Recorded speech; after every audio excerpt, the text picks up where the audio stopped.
let's break the mold. Chasing the stories yet untold. Passion ignites like a blazing fire. Knowledge takes us higher, higher.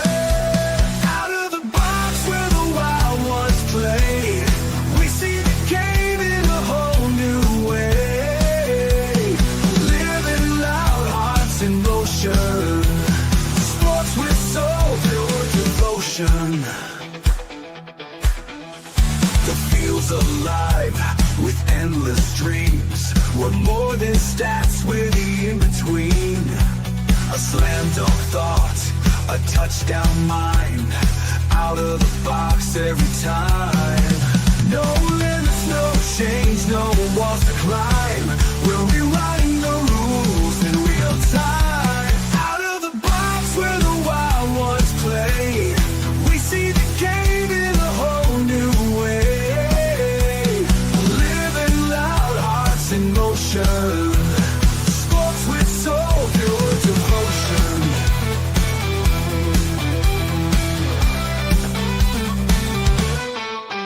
No limits, no chains, no walls to climb. We're rewriting the rules in real time. Out of the box where the wild ones play, we see the game in a whole new way. Living loud, hearts in motion.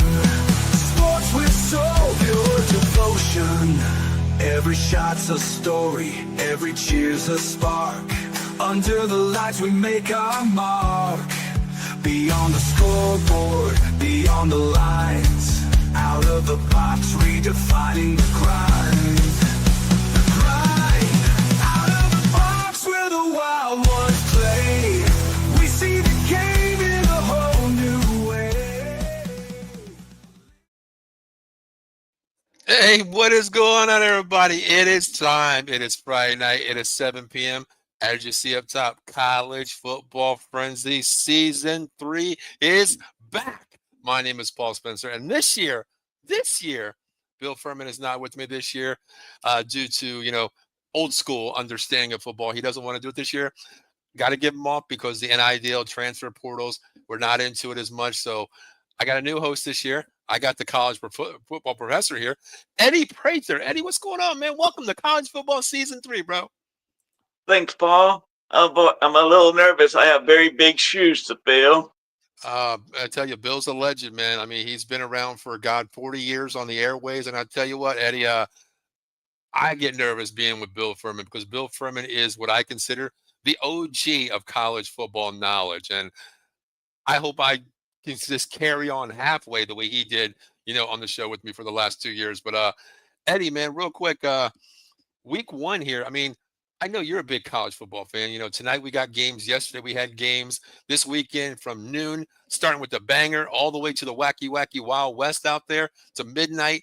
But Eddie, who's your favorite team, and why are you a fan of college football, first and foremost?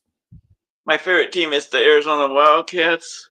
Okay. And as long as I can remember.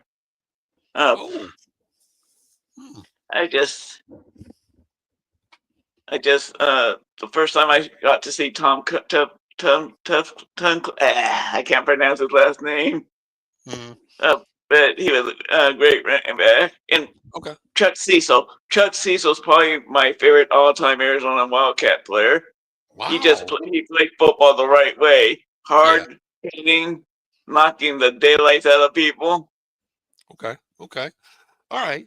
Well, why college football? I mean, is that the reason why? Is there a certain reason why you became because a lot of people don't watch a lot of college football, Eddie. To me, it's passionate. It's players play the game for a contract to the NFL. It's different now with the NIL, but why did you really get in tune with college football, Eddie?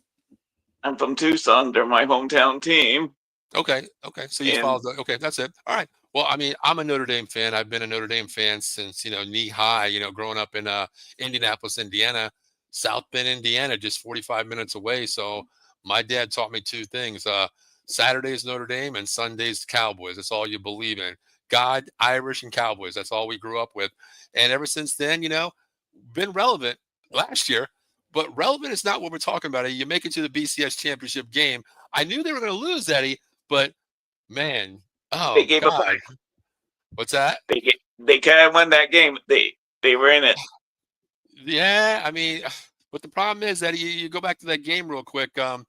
Riley Leonard drives down the field. He carried the ball 6 times, Eddie, for 70 yards. You knew that wasn't going to hold up with Riley Leonard being your number one asset. When you got Jeremiah Love, Jaden Greathouse, you have these players, but Riley Leonard was just a bell cow the first series. And after that, Ohio State said, okay, you can't throw the ball on us, so we're just going to crowd the box and you're done. They couldn't do anything on offense. But let's get into, some of the comments. Michael Papernick checking in. Michael, what's going on, brother? He said, yo, fellas. Also, we got Joe Sullivan, host of the Sully Squad. You can check him out every Monday night. Awesome show last night. This old school was back. If you're an Eagles fan, I'm not an Eagles fan. Eddie's not an Eagles fan. But I'm going to tell you what. Check them out last night. Old school show. Ray Dininger, the godfather of Philly sports. Make sure you check out the archive on Out of the Box Sports Entertainment, Facebook, YouTube, Twitch, Twitter, and also Sully Squad Sports. Make sure you check that out. Great interview with them as well. And our partners at Cole Cowan Entertainment checking in. Followers, check them out. We appreciate the love. That is our sister network. TK, Norm, Fuji, Allen, Ryan. Man, they do a great job. But we don't have it. They have it. If they have it, we have it. Everybody in the damn network has it. So here it is. And also, you guys, check out Ryan Niff, End Zone to End Zone. Check him out, too. Does a great college show as well. So we got you covered on both networks for college football. So, Eddie, let's talk about some games this weekend, brother. Eddie, there's a way to open up college football, okay? And Eddie, I'll tell you what, they got it right this year. Number 1 versus number 3. Talk about it. Arch Manning in Texas. Julian Stain from Ohio State. Ohio State, Texas, in the big house, in the horseshoe. In the horseshoe, Eddie. 12 o'clock. What a way to start college football. That's going to be a hell of a game, probably game of the year. I know people are saying that Ohio State's young quarterback doesn't have any experience. Arch doesn't have that much more experience than he does. So that is true. That is true, Eddie. You think about their quarterback as well. Okay. Julian Sand, okay, he was a prized possession, a 5-star recruit out of Ohio, coming to Ohio State. He is a redshirt, okay, redshirt freshman this year. He was on the team last year, but he got beat out by a Will Howard. Kyle McCord leaves to go to Syracuse, starting, who goes 9-1 his first year. They bring him in. Will Howard takes over the job from Julian Sand. Now he has the keys to the Ferrari. And Eddie, I'm not talking they're driving a Ford Fiesta. They're driving a Ford Tempo. They have a Porsche in the garage, because you look at these wide receivers, Jeremiah Smith, Carnell Tate. Okay, then you have a Brandon Enos as a junior as well. Okay, running backs they lost. Okay, they lost Judkins. They lost Henderson. But Eddie, everybody wants to go to Ohio State. They get the prized possessions of the cream of the crop. Okay, look who they have. James People coming in. He's a sophomore. I think he's going to get 1,200 yards also. Their backup is Donaldson, C.J. Donaldson, a great running back too. He's a senior, a transfer senior coming in. I think they'll be okay. I think they'll be okay at running back. And wide receiver, let's just call it what it is, wide receiver university. Let's just call it what it is. And there's going to be holes opening for those running backs to get their yards because of that passing game. Well, of course. And Eddie, their offensive line is no joke, Eddie. I mean, you think about it. I can just name a couple, off the bat. I like their right guard, what's his name? I can't just Tabala or something like that. And then you think about their right tackle. Daniel Phillips is just a sophomore transfer coming in. This kid is 335 pounds at right tackle. And Eddie, he pulls like he's a freaking tight end coming across the middle. This guy is insane. I mean, this offensive line is NFL type ready. And we're just talking about Ohio State, Eddie. We're just talking about Ohio State, Yeah. Ohio State has been known on producing really good offensive linemen. Probably one of the top 3 guards of all. One of the 3 greatest offensive linemen, at least in the last 30 years, Orlando Pace. Yeah, you're right. 100%. Corey Stringer was a heck of a college offensive lineman. Mm-hmm. Now, the thing is, they lost a lot of tight ends. They had some great tight ends. Their Stover was one of the ones that came out of the NFL a couple years ago. Now, this year, I'm reading up on this guy. I really didn't see a lot of film on him, so I can't really boost him or bring him down. But everybody is saying Max Clare, a redshirt junior transfer tight end university. This guy could be a potential late first round, second round pick at tight end. They compare him to a Tyler Warren type guy, a man who can line in the backfield, take snaps, block, get downfield. He is a hybrid tight end. So, I mean, they lose so many people, Eddie, but their recruits are ready to come in, game worthy, because Eddie, there was games last year where they were blowing people out by 40 points. This is a great testament when your backups coming in and getting, your feet wet last year in real games. So I don't know. And we just talked about their offense, Eddie. Heisman Trophy possible candidate, Caleb Downs, on defense. They could be really nasty on defense. I mean, Eddie, they gave up 11 points last year, an entire season average. And they've gotten better this year, Eddie. What do you feel about their defense? Caleb Downs, I think he can be the next Ronnie Lott. Eddie, that's some big words there, man. That's a lot of big words there. Jeez. Caleb, he's special. This kid, Caleb Downs, is special. I think he is special, Eddie, but I don't want to go Ronnie Lott, because Ronnie Lott, man, he was just a hard-hitting, nasty ball hawk safety that came and laid the helmet on you. Caleb Downs, to me, he's more of the hybrid guy that can read. I mean, he's the QB on defense. He can play corner. He can play safety. He's the hybrid guy who plays the field and understands it. Tom Kelly says, "What's up, fellas from Cole County Entertainment? Excited to see another generation of Manning suit up." We will get to Manning in a second, Tom, because we might be on different pages, you and I, and probably Eddie too. We'll talk about Manning in a second. Let's finish up with the Ohio State defense. But make sure you check out Tom over there at Patterson Fanatics every Monday, 8:30 on Cole County Entertainment. Hope you're doing well, Tom. Definitely. Hope you're feeling well, Tom. Gave us everybody a scare there. So glad you're doing well, brother. All right, let's talk about this defense. Now, you're cutting out, Eddie. Cutting out a little bit. Say it again. Don't forget that Ronnie Lott also was a Pro Bowl cornerback too, not just a Pro Bowl safety. So to me, he was the first hybrid defensive back that I can remember seeing. True. Then Rod Woodson was the second one. That's true. But I mean, comparing him to Ronnie Lott, he is a hybrid guy, but man, Ronnie Lott's just a different generational animal, Eddie. You know what I mean? I mean, I'm old school and I can still just get like chills on my arm when you say Ronnie Lott. I just old school seeing him. But Eddie, the defense is nasty, man. I mean, this is the crazy thing. There's two seniors returning on the front seven. That's it. Everybody else is sophomore and juniors. The one guy I think is going to stand out this year is their nose tackle. He's a junior, Caden McDonald. This guy is projected possibly first round as well. I like this kid. I think he has a motor. And the old thing is, he's an old school right tackle moving to the traditional old school nose tackle. He said he wants to play over the center. And when you got a 335-pound man beast playing nose tackle, that's old school Nebraska football. Line up, smash mouth, Oklahoma, wishbone. We're not running outside. We're going up the middle. This is what I want to see. But Eddie, at number 3 right here, is Ohio State overrated at 3 in your opinion, real quick? I think they're underrated at 3. I think they should have been the number 1 team. Wow, period. Really? Really?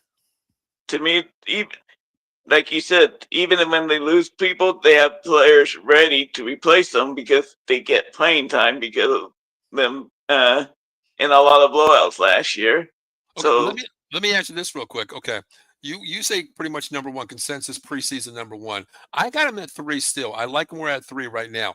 But here's my thing. How do you think they're going to lose? Because you lose Judkins last year coming up from Ole Miss, a hybrid running back who's in the NFL. You lose Trayvon Henderson, another 1,000-yard back last year in the NFL. Those two backs, Henderson carried the load by himself. Judkins, I don't think he could have carried the load as the bell cow all season. He's a smaller guy. Reminds me of a Montgomery and Gibbs situation in the NFL. You have to have those two running backs, Thunder and Lightning. But how do you think Julian Sayin is going to come in as a redshirt freshman, a sophomore, but a redshirt freshman if the running game's not there? Can you trust this freshman quarterback to get the ball downfield to these nasty wide receivers if the running game's not there, Eddie? Yes, I trust him. Look at the horses that he had. The horses that they have at receiver can make anybody look good. I get that, Eddie. But there's a difference. I mean, look at their third string quarterback, Luke Klingholz. He was a 5-star recruit, okay, that got beat out by Kyle McCord, got beat out by Will Howard. He was last on the depth chart, even behind Julian Sand last year. Go back to Joe Burrows. You know, he couldn't do it at Ohio State transfers, but look where he's at now. I get that. But Eddie, if your running game's not there as a really redshirt freshman, it's got to play in your head a little bit, Eddie. My running game's not there. I know I got the weapons out there. That's more pressure when you got arguably 3 of the top 25 wide receivers on your starting team in the college football this year, Eddie, for the Ohio State Buckeyes. I'm not sure. I think they will have that running game. I think people is as well last year. Okay. Well, let's move on to Texas here, man. Let's move on to Texas. Consensus #1 team in the nation here. Tom mentioned the name. Let's talk about it. Arch Manning. Well, listen, he's really a redshirt sophomore this year if you really think about this, okay? Okay, did he sit enough behind Brock last year, Ewers? Did he sit enough? Did he learn enough?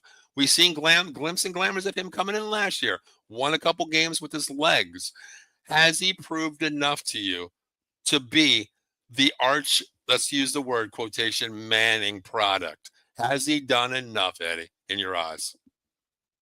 He has mighty big shoes to fill, and people. I think he has more pressure for him than the young kid from Ohio State, just because of his family's name. Yeah, and to me, yeah, he won a couple games with his legs, but that was with his legs. I don't think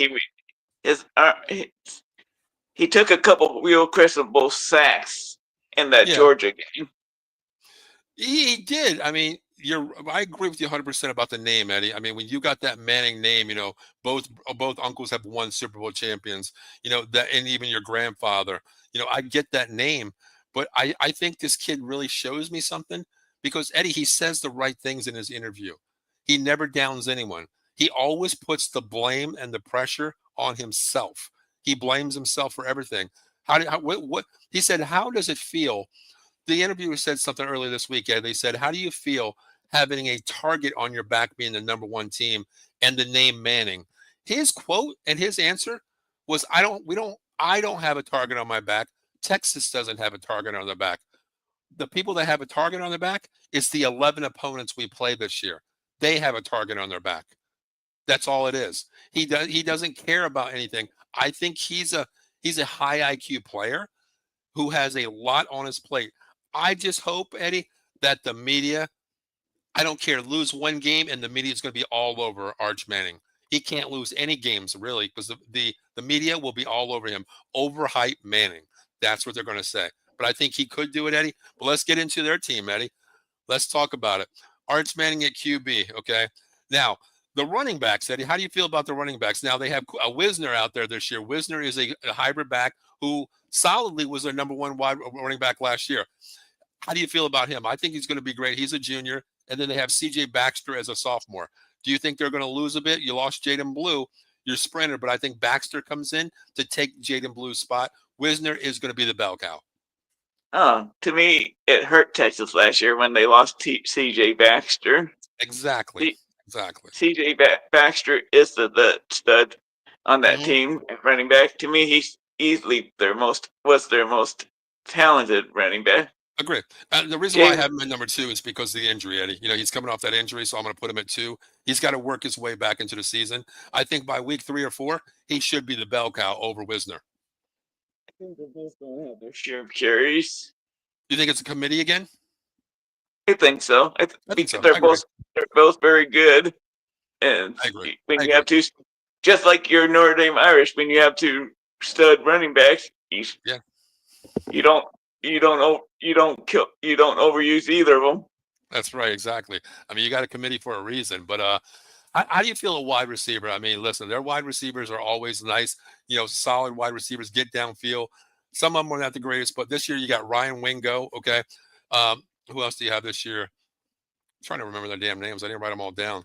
What's the guy? Emmett Mosley, and I think the transfer in DeAndre Moore or DeAndre, something like that. He's a big guy. He's a junior this year. So I think they're solid at wide receiver. But you really think about, this is what I did write down, Eddie. I did write this down. This is kind of interesting. I did write, okay, here's my notes right here. I got them right here. Okay, Wingo is a sophomore. Mosley is a sophomore transfer. DeAndre Moore is a junior. Now, Eddie, you go from 4, 5, 6, 7, 8, 9 on the roster. From 4 to 9 wide receivers, they're all freshmen or transfers coming in. You don't have really any high classman veteran presence at wide receiver. They're young. They're young, Eddie. I mean, Texas could have one guy step in no matter what, but they are very young, Eddie. I mean, the oldest guy is a junior, and he's DeAndre Moore. That's the oldest guy at wide receiver as a junior.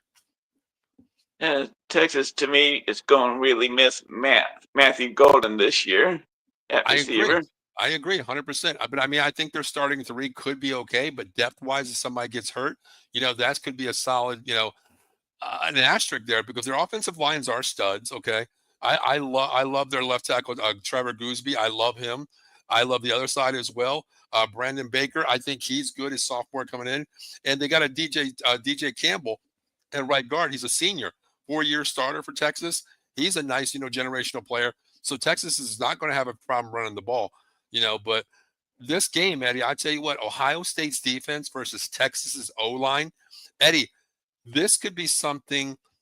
What do you think the score is going to be, Eddie? Both teams, Ohio State has bell cows on offense that can score 50 with these wide receivers, but a freshman quarterback, a red shirt coming in, Julian Sayin playing, versus this Texas defense.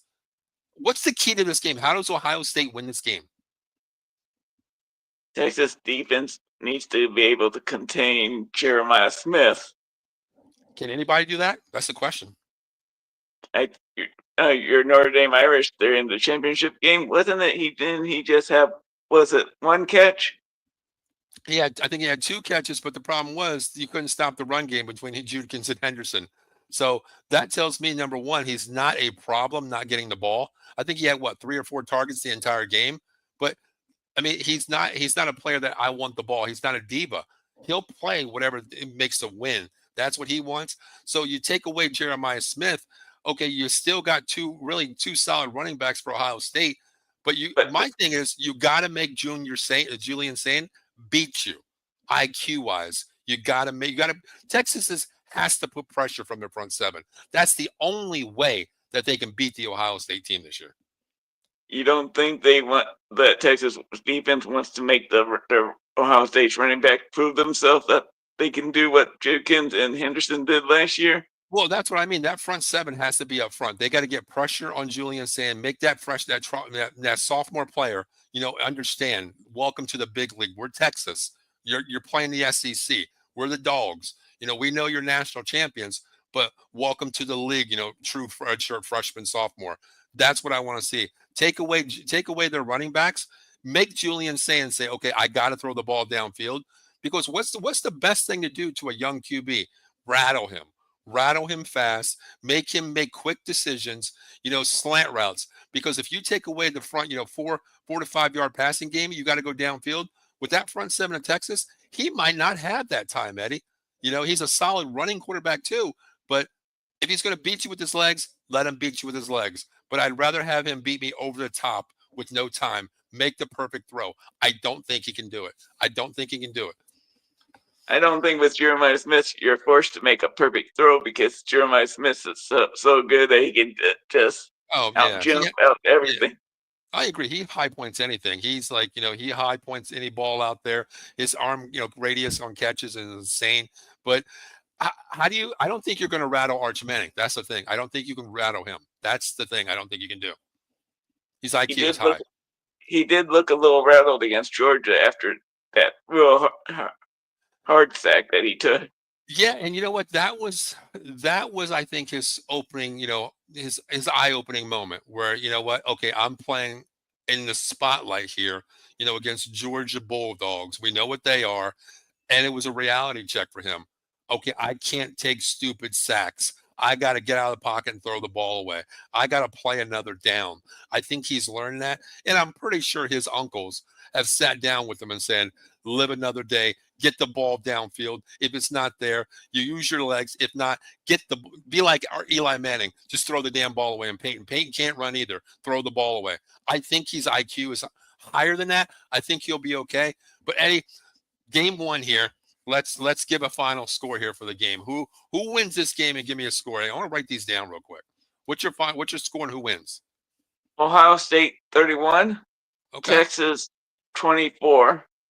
Wow. Okay. So you're going Ohio State 31-24, right? Okay. Yep. I talked a lot of crap about Ohio State here coming in here saying that Julian Sayin has to beat you over the top. Two nasty defenses. Arch Manning, I'll give the quarterback to Texas. But here's the thing. Ohio State, man, they have dogs, okay? They have dogs that want to bark all 4 quarters of the game. Ohio State has too many weapons. You got a Heisman front runner and Caleb Downs on the defensive side of the ball. Their front seven is nasty every year. Their quarterback's a freshman, I get that, but you have arguably 3 of the top wide receivers in college football in the top really 25, 30 on one team starting. I'm going Ohio State here. I think they start out slow, Eddie, because they always play at 12 o'clock, and no matter who they play, they start out slow until the second half. So I agree with you. I'm going to go Ohio State here. 29, Texas 24. So we're pretty close with each other. Pretty there. close. Yeah. Close. I mean, who knows? This could be a defensive game. I trust Ryan Day a little more than I trust Sarkisian coaching wise. I don't trust Sark at all. Yeah, you know what? I mean, I don't believe that now, Eddie, because the first couple of years with Steve Sarkisian, he's been around. He's coached with Nick Saban. He's coached everywhere, basically. But the first 2 years, I'll give him a pass because that wasn't his team. He inherited that exact team when he went there. Then he started recruiting. Now it's showing in his third and fourth year. These are his guys that are freshmen and sophomore coming in. He inherited the team. And he's been in the top 4, Eddie, every year, basically, with his squad, his recruiting. Coaching-wise, I don't like Ryan Day, man. Ryan Day just bothers me for some reason. He does. Finally got his championship last year, got over the hump. But I like Sarkisian, but I'm just going to go with the dogs on the field. And I'm going to go Ohio State, like I said, 29-26. So let's move on to the next game. What was that? Go ahead. I saw a lot of Shark when he was at USC and at Washington. So yeah, you're right. Being in Pac country. Oh, yeah, you're right about that. Sean checking in. You can check in. He's part of the Sully Squad every well. Like I said, on Monday at 6 p.m. checking out. Thanks. He says, "What's up, guys? Appreciate your love." He says, "Trevor Keegan got picked up by your Cowboys. You're welcome." And we got more than worry about the Cowboys later on. Next Wednesday night, we'll be talking about that, Eddie. Catholics versus convicts. A lot of people have ND losing. We're definitely going to talk about that game in a minute, Sean. 100%. Let us know how you feel about that game. But Eddie, real quick, there is another game here. I mean, this game is a banger too. Number 9 LSU versus number 4 Clemson. Eddie, not just one game this week. We got 2 games on Saturday that I can't even go to the bathroom during breaks because I'm going to be so hyped for these games. Brian Kelly versus Dabo Swinney. How do you feel about this game, Eddie? Let's talk about LSU first. How do you feel? This is going to be another game where I trust one coach way more than another coach. And I think you know who I do not trust because I have talked to you about it. Yeah, Mr. Brian Kelly. I feel the same way. I got a lot of despair for Brian Kelly after the way he left this team right here. Yeah. And it's I think the quarterbacks are pretty even. Cade Klubnik and Garrett Nussmeier. I think that's like 2. I don't think they're the real. I think they're pretty much equal to each other. That is true. I mean, you look at Clemson, though. I mean, you're looking at ACC versus SEC here, okay? I mean, totally different, conferences that they play in, Eddie. But Clemson, man, a lot of people ruled them out last year in the ACC, and look what they did. They found a way to pull together 8 wins at the beginning of the season after losing their first game, being blown out by Georgia the way they did. So I agree. Dabo Swinney, this year is the first year, Eddie, since the NIL and transfers, Dabo Swinney doesn't NILs, but he doesn't bring in transfers. This year he did. He's finally stepped it up where he's bringing in transfers outside. He has a great quarterback in Cade Klubnik. I like that. You lose, not much on offense. You don't lose a lot on defense last year. But the thing is, to me, you have veteran starters, Eddie. I mean, you look at their guys out there. I have 2 preseason All-Americans on that defensive line, J.T. Parker and Peter Woods. I think that left side, you don't want to run at them. They're huge, 330 pounds each, hybrid defensive tackles, guards as well. They are good. I like this team, Eddie, but can I trust Gabe Klubnik with lesser weapons? Can I trust him or not? I believe you can. You think I can trust him? Okay. I believe their skill players on offense are still good enough to beat a team like LSU. Okay. Just because. Now, the good thing is, they have a graduate at running back, Adam Randall. He's a 5th-year player that's playing running back at Clemson this year. He's projected to be, over 1,000 yards. Then after that, you have 2 freshmen, Eddie. One redshirt freshman coming in, David Azemier, and then Gideon Davison. They're both freshmen. So the running back class is not stacked like it usually is with Clemson. Going back to the Shipley days, any running backs like that you're not going to be stacked there. But wide receiver, they're not high profile, Eddie. TJ Moore, Bryant Wesco, Antonio Williams is a redshirt transfer in. They're not name guys where we're talking, Jeremiah Smith, we're not Carnell Tate. We're not talking high profile guys for Clemson. They're lunch pail guys, right? That fit the system. Kind of sounds like the same kind of receivers that the Buffalo Bills have in the NFL. Quiet guys that are not big names. Yeah, you're 100% right. These guys look like, Shaquille out there, like for the Buffalo Bills, quiet. And that's why I said these guys are not name profiles. You have to dig deep to understand who these guys are, but these guys are the type that go in there, listen to Sweeney and say, hey, you're not the best wide receiver in the nation. Nobody even knows who the hell you are. But listen, together, you 3 could be something special. They buy into Dabo Sweeney's philosophy, and that's what makes them great every year. They had a couple down years, Eddie, but they're always in the top recruiting class. They're always in the top 10, top 12 in the nation every year, no matter who they play. But LSU this year, Eddie, how do you feel about LSU this year? Garrett Nussmeier, possible Heisman candidate trophy winner, Maxwell Award. How do you feel about him? He's a front runner. I trust. LSU has a lot of talent. It's just I don't trust their idiot of a head coach. Well, listen, Eddie, when you got talent like that, but bad coaching can hurt. Hey, no matter. It can. Their wide receivers are nasty. They have they have a transfer coming in. I watched this guy play. Clinton Hinton, or what's his name? Clinton Hintron or something like that. He's a transfer. He's good. Zayon Thomas could possibly be a top 5 wide receiver, coming out of the draft next year. Not in the first round, but top 5 in the country coming out. Also, you have Aaron Anderson. He's a redshirt junior coming in from a transfer. I think they're loaded there. They're tied in. Des Green or something like that. He's a solid guy. He's like 6'7" coming out there. Great pass catcher. The running game is pretty good. There's sophomore guy Caden Durham or something like that. And then the guy that I like, Caleb Jackson. I think he starts this year. I like how he runs. Solid guy too. But I think it's all going to come down to coaching, like you said. And the thing is, you cannot go down on this team, because you go down. Garrett Nussmeier knows he can throw the ball, but you can't abandon the run with this team. LSU has been 2 ways. You get blown out or you blow them out. They're bad in close games, Eddie. They're bad. That's the thing. LSU's been like kind of a Jekyll and Hyde team, especially last year. Exactly. There were some games where some idiot mistakes happened where, you got to, while you're driving downfield, you have a timeout left. But this is management as well. You're driving down the field, get into play for field goal range.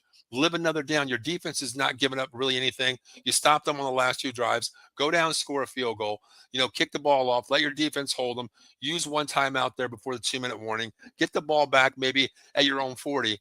Drive downfield with one timeout left. In college, You get a first down, you stop the clock, Eddie. That's the thing. You always have an extra timeout on a first down. Move the ball downfield, get the field goal. That's 6 points when you're down 4. You just won by 2. But a lot of times they don't do that, Eddie. They like to throw. But what do you think the score is of this game, Eddie? I'll go first with this one. Wow. I thought about it.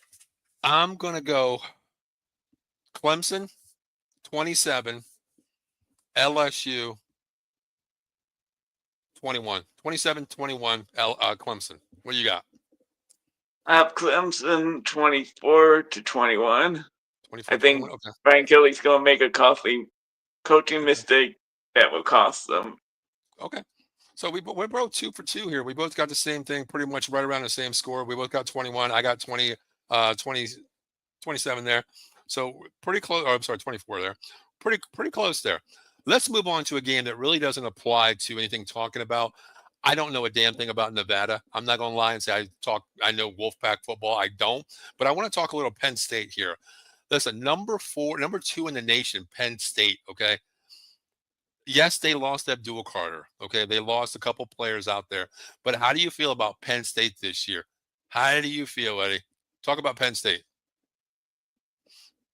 Penn State still has their All-American quarterback, Drew Aller.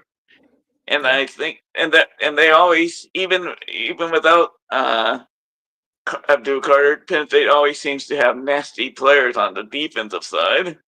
That's true. That's true.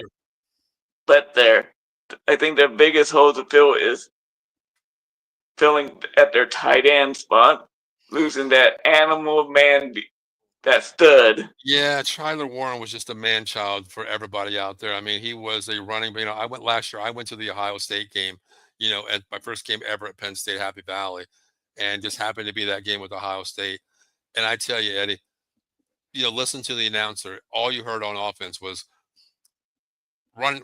Tyler Warren runs the ball off a QB run. Tyler Warren on the catch here. Tyler Warren, great block. I mean, it was Tyler Warren's show on offense. I mean, they look good on offense, but everything went through Tyler Warren. I mean, he had a package on everything basically. But he's being tanked this year. He's gone. Now they have Khalil Dinkins, a redshirt senior transfer in. They said this kid is pretty much maybe one step behind him. He's that good as well. But you said it, Drew Aller, 4-year starter, project five-star recruit coming in who really hasn't lived up to it his freshman and sophomore year. Junior year, he played his ass off. Now, as a senior, you got Nick Singleton. You got Kaytron Allen at running back. What better way to rely on the running game? But how do you feel this year with the wide receiver, something that they really never possessed last year?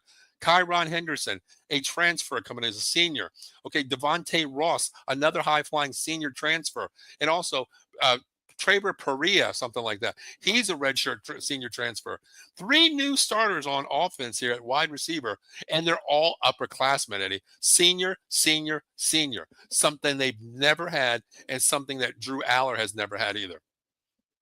To me, this is Penn State's best chance in a long time to do something, have a chance of doing something special. To me, if they don't make it to at least the semifinals of the playoffs, then they need to start looking in. James Franklin needs to start looking in the mirror. Agree. The funny thing is, Eddie, let me ask you real quick, okay?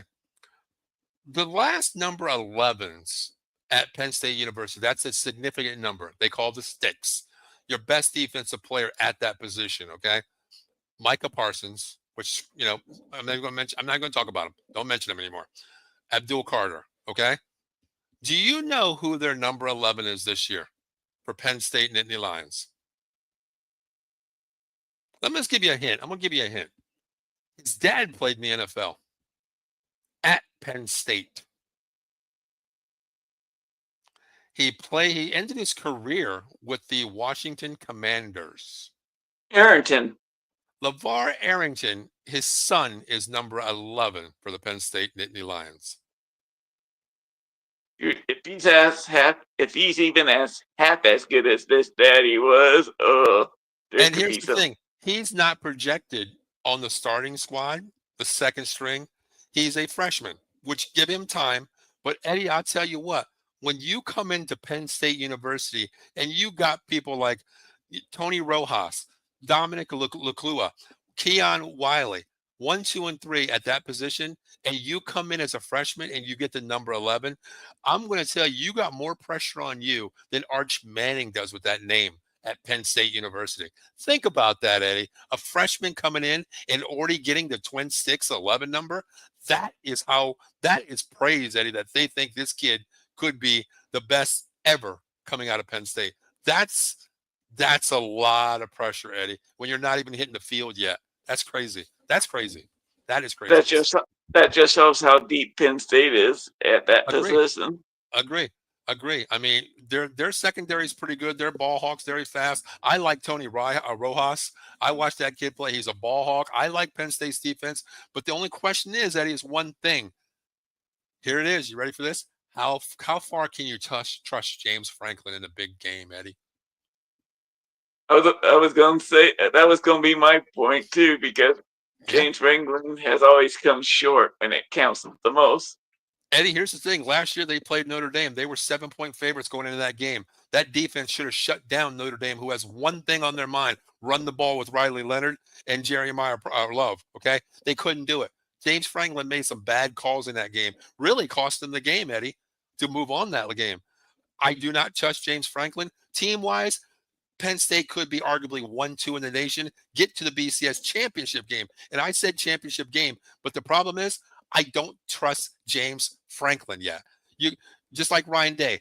You have the best squad in the nation for year after year. You can't get over the hump. You can't beat Michigan. You can't get the national championship. Okay, finally you did. I give you credit. But James Franklin, you got to show me something to make the right calls and get to the BCS championship, because the team is there. The team is there this year, Eddie. This is their best chance in God knows how long, Eddie.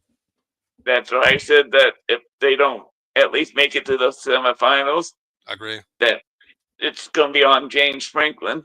100%. I mean, he's got the contract for, I think 4 more years left, that the buyout would be, I mean, they could sell the stadium and not be able to pay this guy that much money because his contract is so huge. But listen, if he has this team, Eddie, and he gets, let's say he gets in the first round, he wins the first round, because at number 1 to 4, you get a bye, Eddie.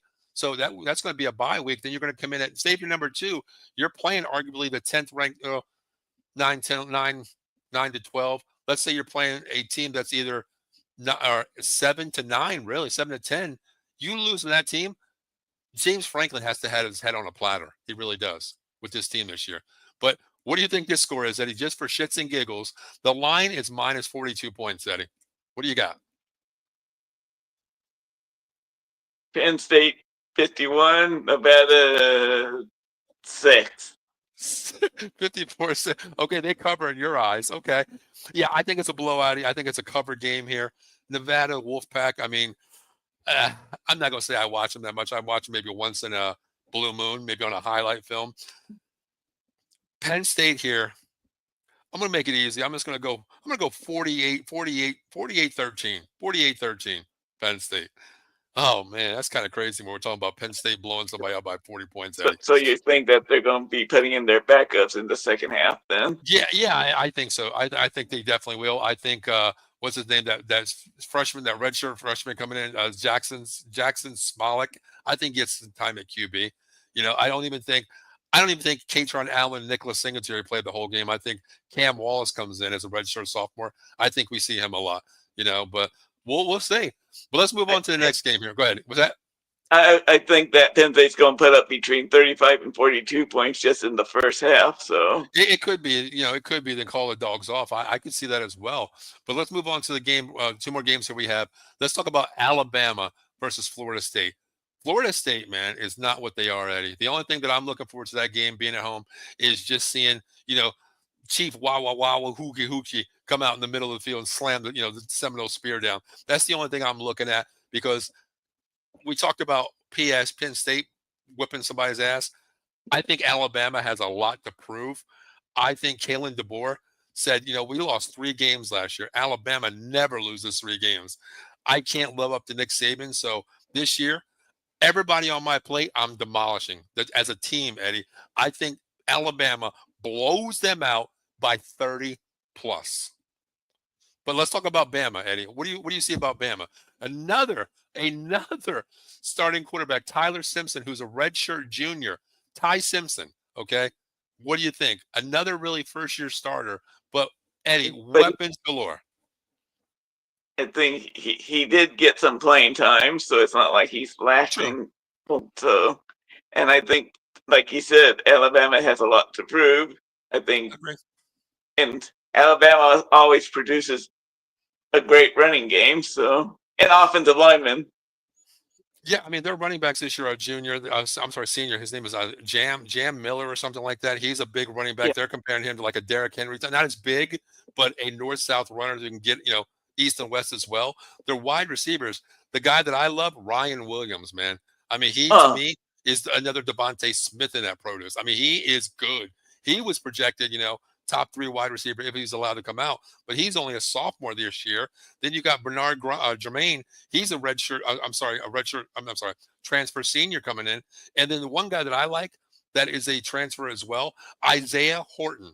This kid's like 6'3", and he's a flyer. They're saying he's something like I heard one of the coaches say they compare him to a Julio Jones type. That's how big he is.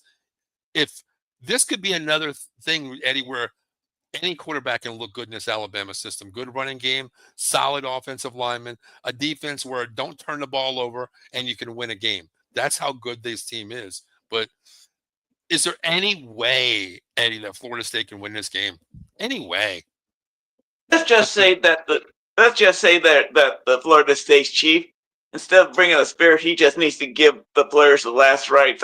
It's gonna get ugly. It's gonna get ugly. It's even gonna be uglier than Penn State against Nevada. Wow, you think it's gonna be worse than that? I mean, we're looking at 40 points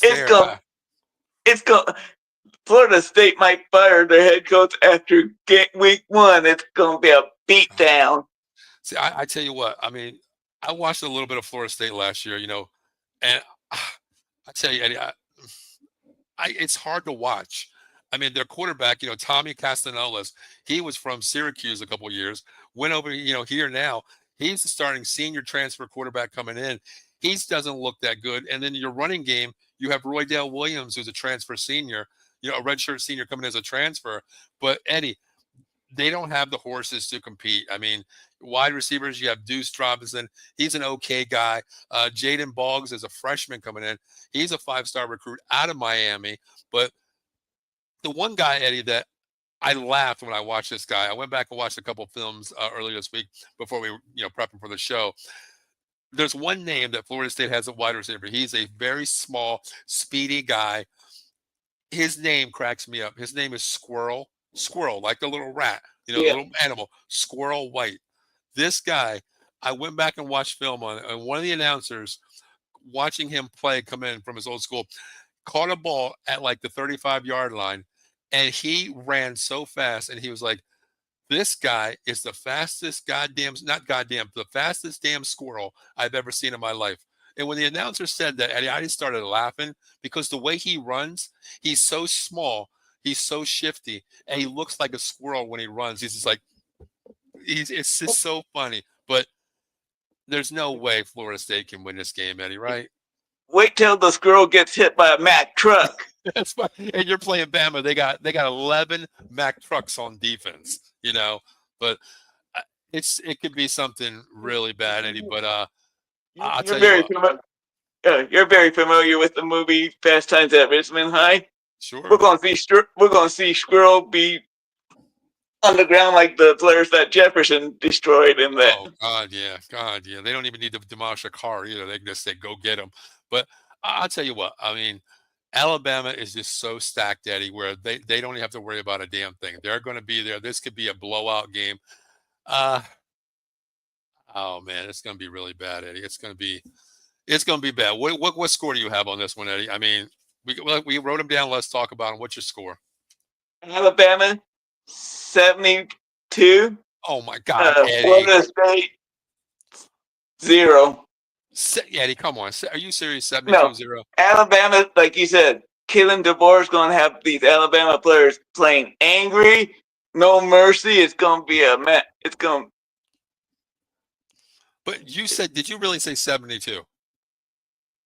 72. My God, Eddie. There might Oh be a my few God. field goals in there somewhere. That's Well, the that's the according close to you, that's the closest to mercy that Alabama's going to show to them. Eddie, you're talking about 10 touchdowns here, man. You know what I mean? God, I believe 72 it's nothing. All right, I'm like gonna go. All right, I'm gonna go Bama. I don't think it's gonna be that crazy. I think DeBoer just comes out, scores, then just calls it off a little bit. No style points win anymore.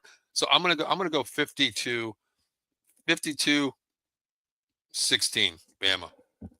52-16, Bama. All right, Eddie. Let's talk about this now. This is all Saturday night here. We're talking Saturday football. Let's go into Sunday real quick.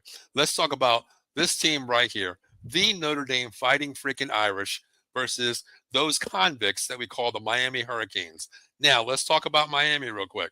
Their prized possession coming in. Really a 3-year starter, Carson Beck coming in over from Georgia. You know, coming off the whatever you call that arm injury, a piece, something in his elbow, whatever. He's with Miami now. Okay, let's talk about this Miami team. Cade Klubnik outplayed him in the ACC. Okay, how do you feel? I'm sorry, in the SEC in Georgia. How do you feel about Carson Beck coming over with the Miami Hurricanes? A lot of people are happy. A lot of people say it's just the writing on the wall for a national championship. Let's talk about Miami, Eddie. How do you feel? Carson Beck, the most overrated college player this year by far. It's not even. Ooh, We saw the real Carson Beck last year. okay. All right, Carson so Beck is Carson Beck is why Georgia didn't make it to the semifinal, didn't make it to even to the playoffs. but Eddie, you got to remember last year on that last drive, the guy came in there with his shoulder was falling off, his arm was falling off, still took a snap and scored. Eddie scored. His team scored to get there. The defense was what let him down last year on that drive, Eddie. So you got to give Carson a little bit of like prop points, right, for coming in and doing that, right? He had several games where he looked pretty not very Medi- good. mediocre. Okay, mediocre. Okay, I get that. But let's talk about their roster. A junior running back, Mark Fletcher, who's a solid guy, nice bell cow guy who can give you some runs. Now, what I want to talk about is their wide receiver. Okay, Respro is gone. And he's the nicest thing for a QB out there. He's everything to QBs out there. We know that. Now, their ex wide receiver is going to be Joshua Trader, who's a sophomore, played there last year, didn't get a lot of time. CJ Daniels, a redshirt senior transfer coming in. He's also a punt returner. Tony Johnston, he's a redshirt a senior transfer as well. Their wide receivers are not deep at all. You got Ray Joseph, who's a junior who got some time last year as well. And the guy that I think is going to be solid this year is their second string guy, Chance Robinson. I like how he plays. He's a nice asset to that team coming in from last year playing a freshman. But do they have enough to compete this year? Not only versus week 1, but I'm talking ACC going against Clemson. North Carolina got better. Belichick's building defenses down there. Does this team even have enough weapon power to stay in the ACC, let alone play Notre Dame in week 1? Let's just say that they're lucky. The only reason they have a chance to even have a winning record this coming season is they play in the ACC. If they played in the SEC, they'd be lucky to win 3 games. I agree with that. They're another team with an idiot for a head coach, Mario Cristobal. Cristobal, yeah, Cristobal. He's a complete idiot. Yeah, Bill and I did the show. Every week we had to say the name Cristobal because it was something ridiculous that he did every week, basically. Every coach has it, but it seems that Mario Cristobal had that every week in a Miami game where it's just a ridiculous decision, a 4th down decision, which could have led to a 1st down where the play call was just so bad. Leading up to the next play was so bad. Even on defense, just why are you calling that? It's 4th and 1, and your DBs are playing 8 yards off the ball, and you're running a 3-down lineman with linebackers that are playing. It's just something stupid, Eddie, very, very every week. But Eddie, I want to get your take on this Notre Dame team, Eddie. Okay, coming in at number 6 in the nation, coming off a huge loss at Ohio State in the BCS championship. Eddie, I bleed, green and gold. I believe it. I believe it every day. So what scares me, Eddie, is this. Okay. Riley Leonard's our quarterback last year, coming in from, a transfer over. But here's my thing. CJ Carr, a true redshirt freshman, who's really a sophomore, but a freshman, is starting here. Now, I've heard many things that CJ Carr is being compared to one of the best possible QB projects in college football right now. But first, let's talk about this quarterback, CJ Carr. How do you feel about CJ Carr in really his first start ever in a game like this at Miami? I think on talent alone, he's a much more talented player than Riley Leonard was. I agree 100%. 100%. He just needs to get some experience, I think. I agree. I mean, last year, Eddie, I did the show with Notre Dame a couple of times because I was out of my house last year. But I even said it. I was like, Riley Leonard is a one-hit guy and looks to run first. The passing wasn't there. Yes, I know they won 10 straight games last year. I'm sorry, 6 straight games last year. I get that. But he struggled throwing the ball all throughout the season. CJ Carr in that blue and gold game, the kid can throw the ball downfield. That's the thing. The running game is there. And let's talk about the running game. I mean, you have Jeremiah Love. You have Jadian Price. Eddie, I get it. If a bad day comes and you're not feeling it at quarterback that day, you hand the ball off. But you know what? I'll tell you. The difference between this year and last year, CJ Carr can get the ball downfield, something Riley Leonard could not do last year, which opens up a lot for our wide receivers. You look at the biggest asset that we have, Malachi Fields coming in as a transfer. This kid is going to be a 1,000-yard wide receiver. Jordan Faison, a soccer player that comes over. He's a junior this year. He's everything. He is the Respro for our team. Jaden Greenhouse, I love the kid. I love R.S. Smith as well. I love this team here. These wide receivers are going to be thank you for the quarterback we have. I am really hyped about this team on offense too. The scary thing is the offensive line though. 3 starters that they lost to transfers this year. That's the only thing I'm looking at. The Knapp and Antonio Knapp, he's a sophomore coming in. He's okay. Billy Strafaf, I think his name is. He's a junior. He's okay. What I'm scared about, honestly, is Ashford Sullivan. He's a redshirt sophomore. And the other side of the line, Amir Wagner, I think they're okay. But what I'm worried about is the center and right guard. That's what I'm scared about. Ashton and Sullivan, I think that's where you play a big team, like a get there and play Ohio State, a nasty front 7 team. That's where you can be burnt. But week 1, we're in week 1, Eddie. So that's all I'm going to say. We're in week 1. We can build. I think Notre Dame had a pretty young offensive line last year, and they did pretty darn well for themselves. You're right. I mean, they lost one starter early that year, and you know what? They found a way to put it together.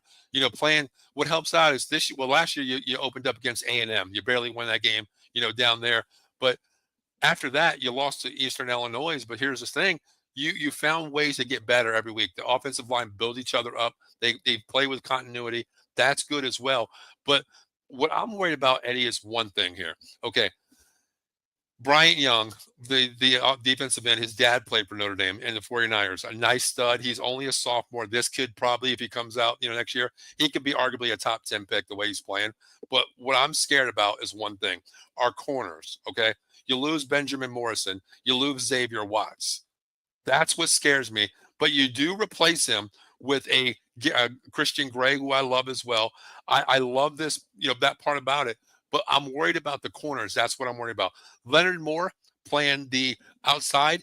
I think he could be an All-American, first team All-American playing at corner. But you got big holes to fill and big shoes to fill when you lose a Benjamin Moore and Xavier Watts, Eddie. It helps that there's players that did get experience after Morrison went down. That's true. That's where Christian Gray got a lot of playing time last year. When Benjamin Morrison went down, Christian Gray stepped up as a freshman.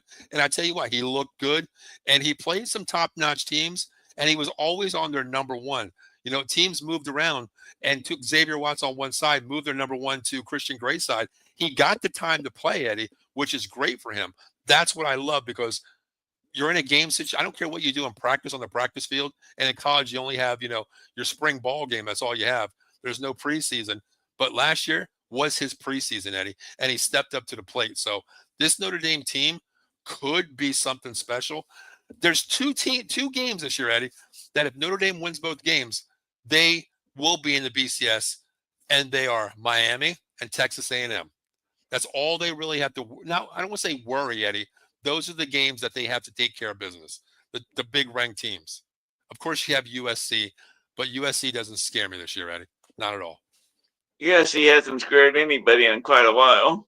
Yeah, ever since Reggie Bush those days, and Matt Leinart, those days right there with Lendell White as well. That's when they scared me back in the day with that bullshit tush push, that killed us for our championship hopes. But, Pete Carroll's not coming back to USC, so. Exactly. Yeah, exactly. 100%. What do you think the score of this game here is, Eddie? Notre Dame 27, Miami 12. Wow, 27-12. I just think Miami's going to struggle on offense, but now that they don't have Avier and their All-American quarterback Cam Ward. Okay, I got a little bit closer. Notre Dame wins 31-23. I think this year Notre Dame does put up points. The only thing is just the nostalgia of playing in Miami. That's something where going back to Ray Lewis days, going back to the convicts, really, that the smoke, the entrance, the smoke. When you're a freshman, CJ Carr, I hope he's not on the field when that happens, because of course the visitors come out first, then the Canes come out. If I'm CJ Carr, Marcus Freeman, I'm over there talking to him so he doesn't see the smoke, because that smoke could play something in your head like, holy shit, just the nostalgia of Miami University here, at Hard Rock. I don't want to see that. I want to talk to my freshman quarterback and say, hey, eyes on me right now. Eyes on me. Don't worry about the fans. Don't worry about the smoke coming out, because if you look at that Miami sideline, every son of a bitch that played for Miami is going to be on that sideline. That. Just the nostalgia of seeing those players, tradition. Ray Lewis is going to be there. These guys are going to be there. They're all going to be there. I don't want to see it if my freshman's quarterback playing, but there might be like 10 former Hurricanes. The rest are probably in jail since they're lived up to the name convict. Well, one's going to be there. Michael Irvin said he's going to be there. He knows that. That he's going to be there. But Eddie, real quick before we get out of here, I want you to give me your top. Well, I don't want to go over the entire college football playoff, Eddie, but who's your number one team that you think will be at the end of the season? I'm picking Ohio State. Ohio State, okay. Who you got? Who? Give me your top 6 teams then, and a dark horse. How's that? Ohio State number 1. Okay. Clemson number 2. Okay. Notre Dame's going to end up number 3. Okay. Texas 4. Penn State 5. Okay. Number 6 is, that's a tougher one. Okay. Give me your dark horse team, Eddie. Alabama. Alabama is in my number 6, but with a strong possibility of being higher. Okay. Give me your dark horse that nobody's really talking about that you see that can make a little noise in the college football playoff. What team?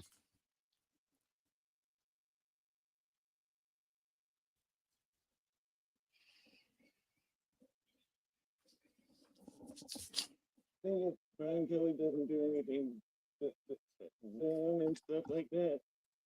Was that? I need you cut out, man. I'm thinking maybe if Brian Kelly doesn't do stupid things to cost them games, you could be a sneaky team. Okay. I mean, even though they're ranked now, you think they could be sneaky, right? Okay. But the last couple of years, they have, what's the word? Underachieved big time. Okay. I'll give you mine, Eddie. I mean, I'll give you my top 12 right now, early, because I want to revisit this, later on when the college football playoffs come out. I have number 1, Ohio State. I have number 2, Clemson. And this is rankings for the college football playoff, okay? They will change in rankings, though. Ohio State 1, Clemson 2, Texas 3, Penn State 4, Notre Dame 5, Bama 6, Georgia 7, Iowa State 8, Oregon 9, Miami, possibly 1-2 loss at 10, Arizona State and Illinois. My sleeper is Arizona State. I think they win that Big 12 and get that Power 4 team to be in the conference. Notre Dame, I have at number 3. If they beat Miami and Texas A&M, I have them number 3 in the country behind the SEC2 team, or a Big 10, a Big 12, Big 55 team now. Notre Dame can only be at number 6 because of their independent status. They can't be in the top 5 at all because the non-Power 5 team gets number 5. Notre Dame will have number 6 no matter what. Even if they go 14-0 throughout the season, they can't be any higher than number 6 in the college football playoffs because they are independent. That team there. But Eddie, real quick, who's your Heisman Trophy winner this year? It has to go to the best player in the country, Jeremiah Smith. Jeremiah Smith. Okay. Give me a quarterback, Eddie. Give me a quarterback too. Because it's kind of interesting when we talk quarterbacks for a Heisman. If he can get past LSU, Cade Klubnik would be the quarterback choice. Easiest road. I agree with you 100%. I wrote mine down here, and I picked actually. Let me see here. My Heisman Trophy winner, just like we talked backstage, and I said if Cade Klubnik can outperform Garrett Nussmeier in week 1 to get a win, not turn the ball, he doesn't have to look the greatest. If his team gets the win and he doesn't turn the ball over, I think Cade Klubnik goes throughout the season. Not even with the best numbers, I think he will win the Heisman. Number 2, I have Jeremiah Smith at wide receiver. I think he can put up Devontae Smith numbers and be that guy. And the other guy, really, I tell you what, Eddie, Drew Aller is my number 3. Finally, the weapons. Finally, the 4th-year senior starter. I think he can put it together and do enough because the Heisman Trophy is announced before the national championship, Eddie.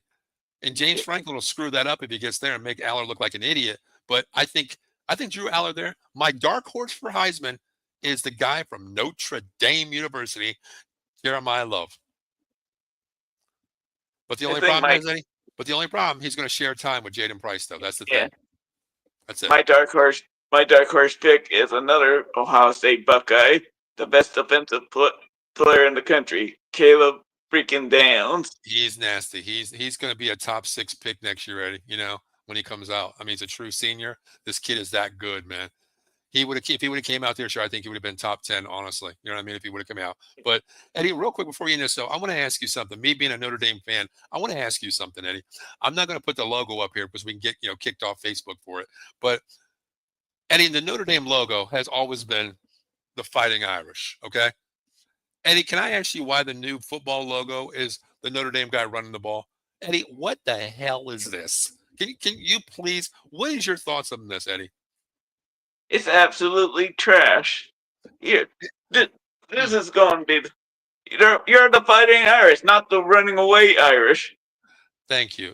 I've seen so many people. I put it on, my Facebook, TikTok, and things like that, and everybody's like, Notre Dame fans. Some of them agreed with us, some of them didn't. But me, I'm old school, man. I grew up with the Notre Dame Fighting Irish. The Fighting Irish. That logo is me. To me, it's disrespectful, number 1, okay? I don't care if it's just a football logo. That is something iconic. That logo is iconic. The Alabama A, that's iconic. The Florida State Chief, the Seminole logo, that's iconic to me. Penn State doesn't have the logo, the stripe. That's iconic. The Buckeye, the Georgia, the big G for Georgia, that's iconic. Those are iconic. There's certain things in college football that you do not mess with. Number 1 to me, I'm just going to say it. Number 1 to me is logos. Don't mess with my Notre Dame Fighting Irish logo. I don't care. You want to change anything, but don't change that. I said, Eddie, it's like you change the logo. What's next? You're going to take away Touchdown Jesus for me too? You're going to take that? You're going to demolish that out of my background? You're going to demolish that? There's 4 things you don't do. You don't tuck on Superman's cape. You don't pull the mask off the Lone Ranger, you don't spit in the wind, and you don't mess with Notre Dame's freaking Fighting Irish logo. Exactly. And I even said, I was like, first you take away my rivalry games. Okay, Notre Dame doesn't play Michigan anymore. They don't play Michigan State. You took away Miami. You took away Penn State before. And I said, what's next? You're going to take away Army. You're going to take away Navy. You're going to take away USC. You're taking away everything from me, being a fan of old school. You're going to take away my logo too. That's what pisses me off the most about anything. You take away tradition. You take away dynasty. You take away the nostalgia of Notre Dame University. To me, I understand that it's just a football logo. That's all it is. Every team's coming up with one. But I don't care what the hell you do with your own team, but don't mess with my Notre Dame freaking Fighting Irish. We are the Fighting Irish, you know? And I heard people say it's not good because Irish people get offended because they're looked at as fighters. Well, you know what? Oh well. When we go to Notre Dame and played in Dublin 2 years ago, it was the biggest ever selling Dublin game because those drunk Irishmen over there, they loved it. They loved it. They were the Notre Dame Fighting Irish. They loved it. So don't mess with my Notre Dame Irish. That's all I'm going to say. Whoever made that decision needs to lose their job. Well, I mean, I think that's everybody that, you know, every team is doing something like a new logo for something, just for football, you know, giggles, whatever. But when I see that for Notre Dame, I just take offense to it because it's a pansy logo to me. And I heard that it was based on Raheem Ismail's run when he had the ball on the side against Colorado. To me, I don't care. I don't care. Don't mess with my leprechaun. Don't mess with my leprechaun, number one. Eddie, real quick, not going to get into this game tonight. Colorado, Georgia Tech, what's your score? I got Georgia Tech winning by 6 points tonight. I have Georgia Tech winning 31-13. 31-13. Wow, okay. No more Travis Hunter for Colorado. No more Shedeur. I agree. How bad? I'm gonna ask you this: how bad do you want to see? How bad do you want to see Deion Sanders fail? Put it that way. He's a bum, and without Travis Hunter this year, I'm gonna be proven right. Screw you, prime time. Oh, you said prime time. I didn't call him prime time. I call him Deion Sanders, one of the greatest recruiters, but not the greatest coach. Okay, prime time as a player, but shit time as a coach.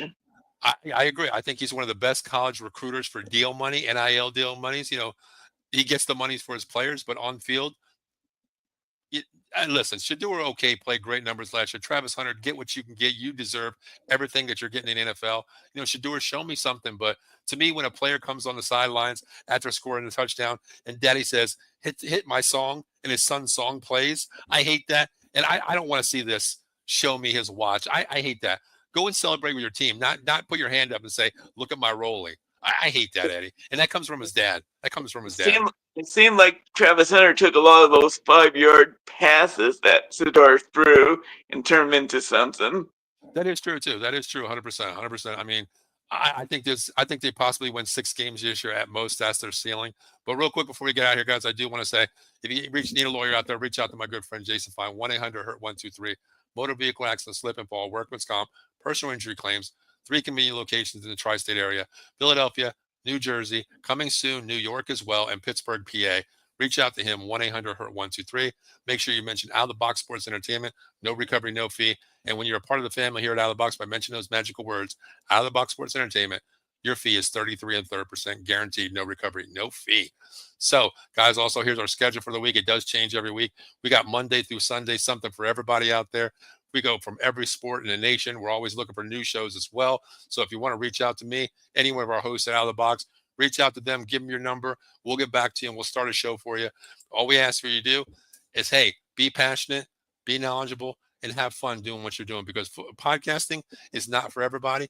It's opinionated. And as long as you have your facts, we love it. We love doing what we do. And we hold no grudges of who you are. Hell, we even like some Penn State fans. I like a couple of them, not all of them, but I do like some of them, you know. But Eddie, any final words for this college football season? And first of all, welcome to College Football Frenzy Season 3, Eddie. Appreciate you, brother. Thank you, Paul. I can't wait till I'm then looking forward to week 1 as soon as I saw the schedule. Yeah, I know. This might be the best week 1 schedule I have seen it that I can remember. Yeah, and you know what, Eddie? The funny thing is, like, you know, you go to week 1. Of course, we had soft opening last week. You know, we had Iowa State, Kansas State, which was an okay game. I enjoyed that game going down to the wire. But week 1, Eddie, we're so used to Notre Dame playing, you know, the three-legged university down the street, Alabama playing, you know, the blind childs of the world. You know what I mean? This week we get number 1, number 3, 6 versus 9. You know, 3 matchups really that are considered okay. These are late season games that I want to see. Thank God we got some games this year, because these 3 games are not cupcake games, Eddie. These are must-see games. I'm glad for week 1. This is the first week where I'm going to be glued. Like, okay, leave me alone. Don't call me. I'm watching the game. 10 years ago, the Florida State-Alabama game would have been a must-watch game. Exactly. 100%. And guys, real quick, I know we're talking college football here. We talk everything: UFC, boxing, MLB, NHL, NBA, NFL. Here it is this week here. We have the NFC East War Room, good old-fashioned talking. Our network is full of Eagles fans, Giants fans, Commanders fans, and, of course, Eddie and I are both on the Cowboy Show every Wednesday night, 9:30 on Out of the Box Sports Entertainment. Make sure you check this out. This is going to be debuting season 3 as well, Tuesdays, 9 p.m., the NFC East War Room, where one host from each team is going to have to come out like the Notre Dame Fighting Irish and duke it out with the other 3. So make sure you check that out as well. It's going to be a great show. And I'm going to tell you right now, if you have kids next to you, you might want to put them away, because this will get real. I'm telling you. I mean, Eddie's in Arizona. I'm in Pittsburgh. And if he was on an opposite team, if I could fly through the screen and hit Eddie in the face, I probably would, but that's how it's going to get real between those guys. So if you have kids, put them to bed, because this could look like a Alabama versus Florida State game. That's how bad it could get, Eddie. Save your passions for those Eagle fans. Yeah, exactly. Yeah. If you're a Cowboy fan out there and you don't like the Eagles, please tune into the NFC War Room and give the Eagles guy, which is going to be most likely Tom Kelly. If he's doing well, he'll be out of the hospital. If not, we'll have another guy on there. Make sure you give a big to those Eagles, okay? From myself and Eddie, because we're Cowboys fans. All right, Eddie, you ready to get out of here, man? Because Colorado is about to be on, and I got to go down and watch some football, brother. I'm going to enjoy watching Colorado get smacked around. Definitely. Well, we're going to get out here. We'll be back next week, 7 p.m. as well. College Football Frenzy Season 3. My name is Paul. That is Eddie right there. Can't wait to come back next week, talk about some top games as well, and recap the games we just talked about. See who was right, see who was wrong, and we'll go from there. Eddie, once again, thank you for hopping on Season 3, buddy. I can't wait for this long season. Can't wait, brother. I'm glad you're here, man. You ready to get out of here? Yeah. All right, everybody. See you next Friday night, 7 p.m. Out of the Box Sports Entertainment, Facebook, YouTube, Twitch, Twitter. Until then, have a great week and enjoy some football. See you then.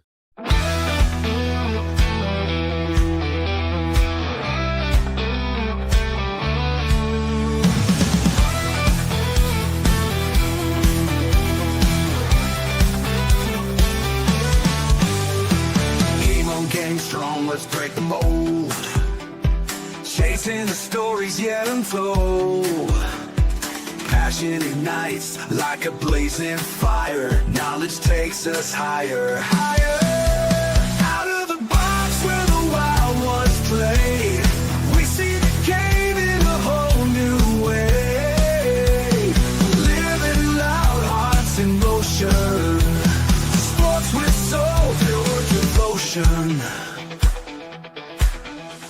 The field's alive with endless dreams. We're more than stats, we're the in-between. A slam dunk thought, a touchdown mind. Out of the box every time. No limits, no change, no walls to climb.